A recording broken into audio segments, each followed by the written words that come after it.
আজকে বিটরুট ভাজি করব। এই তো আমার বিটরুটগুলো গ্রেট করে নেওয়া হয়ে গেছে। এগুলো আমি ভাজি কাটার দিয়ে কেটে নিয়েছি। দেখতে কতটা সুন্দর লাগতেছে, মাশাআল্লাহ। এগুলোকে আমি ভাজি করব এখন।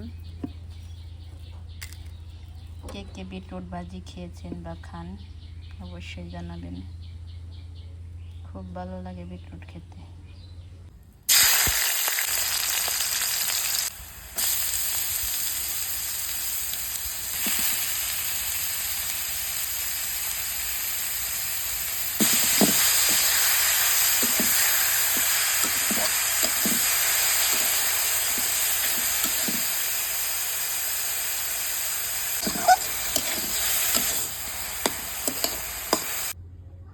এই তো আমার বিটরুট ভাজিটা কমপ্লিট।